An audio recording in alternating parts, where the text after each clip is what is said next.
What should you do when your baby just won't sleep?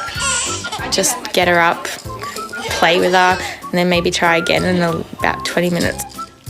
You just read a few books, talk to some people, and then you just mush all the information together. You'd always get a different nurse who has a different opinion on what the baby should be doing and how you should be doing it. Last resort, he jumps into bed with us and that fixes it every time. There are so many mixed messages about parenting the little ones, but what do we really know about babies and sleep? We've created ideologically a set of totally unrealistic expectations and beliefs about how babies sleep. And it really emerged out of ideology that babies should be better off sleeping separate and autonomously from their parents because we want to make them competent and individualists and independent as soon in life as is possible. Dr. McKenna says babies and mothers should be co-sleeping. It refers to any situation in which a mother and baby are within sensory range of one another, such that each can detect and respond to the sensory cues and signals of the other. This means the baby can either be sleeping in the bed with the parents or simply within arm's reach. And research shows that these babies are better off in the long term. Children that are more independent, that are able to be alone, those children are the ones that have had the most amount of affirmation and contact and co-sleeping when they were young. However, a baby can be at risk of SIDS if it shares the bed with a parent who is smoking or is sedated. Dr. McKenna quotes studies which show that responsible co-sleeping reduces the risk of SIDS. Baby sleeping outside the supervision of the adult in a crib, in a room by itself, has 2 to 3 times the chance of dying from sudden infant death syndrome. It's unclear why, but it's thought that co-sleeping puts the baby in a protected state. We see oxygenation levels, which we've measured in the lab, as being greater. We see breathing more stable. We see thermoregulation more clinically normal for the baby when that mother is present. You know, you hear a lot about SIDS and things like that, and just having him right there made me feel safer. Like I knew he's alive. You know, I could have a little look and he's breathing and everything's good. But other parents choose to put their babies in another room as soon as possible. So noisy, so it's easier to put them in their own room. At least that way you're getting some sleep. My husband also was getting up for work, so I'd kind of not want to really get him up if I could. He was much better once he was put in his own room. Didn't want her to feel me getting up to her if she just made a little murmur or something like that. So I just made sure she was in her own space and, yeah, more independent. Professor McKenna is critical of some modern-day parenting methods. It's clear that the mother and the dad have a very different situation than our, Paleocene ancestors or Paleolithic ancestors. And it might be tempting to say, well, these babies got to learn to fit in. Well, that's a decision you can make, but don't expect that the babies, in fact, will fit in. But Dr. Harriet Hiscox says demands on parents have changed significantly in the last 30 years. There's some families who very clearly from the onset say, we are going to fit around our baby.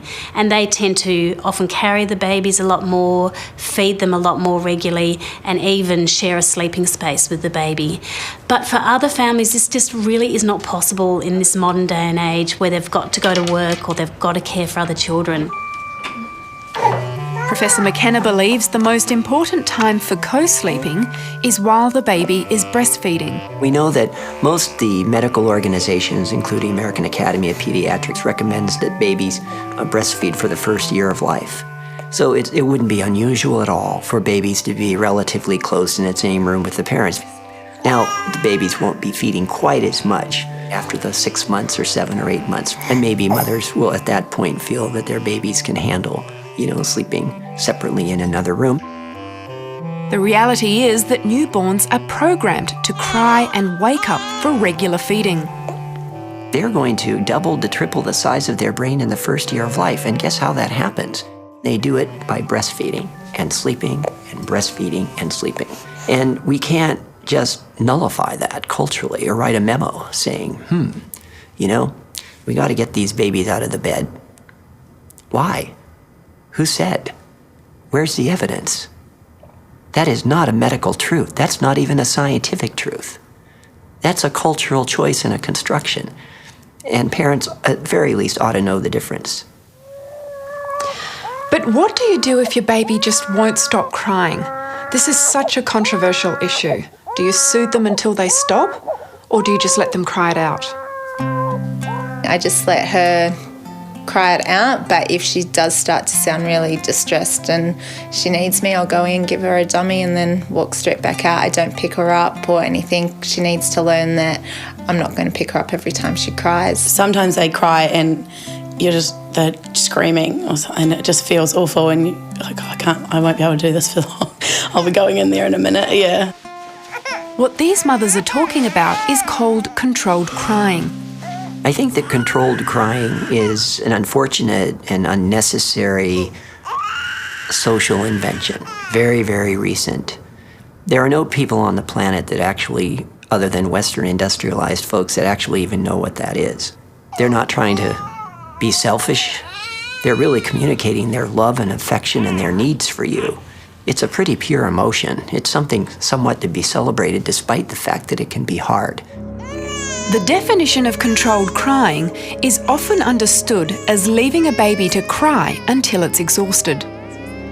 It's something Dr. Hiscock doesn't advocate, and that's why she prefers the definition controlled comforting. Controlled comforting refers to settling your baby in their cot or bassinet briefly and then leaving the baby for increasing time intervals where they may be grizzling or they may be crying to let the baby have a chance to put themselves back to sleep. Recent studies by Dr. Hiscock show that controlled comforting has no adverse impact on a child's behavioural development. In fact, she says there were some benefits.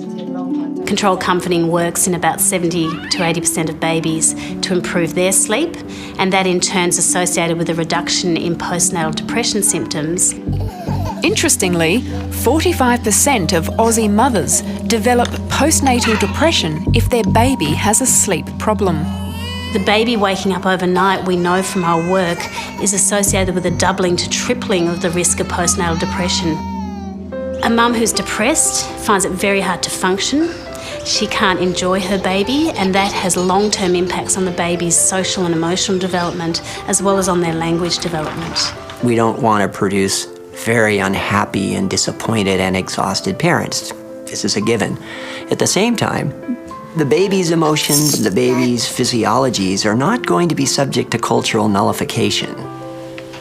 Having a newborn can be stressful, and in the end, sleep time for mum and baby is likely to be a compromise.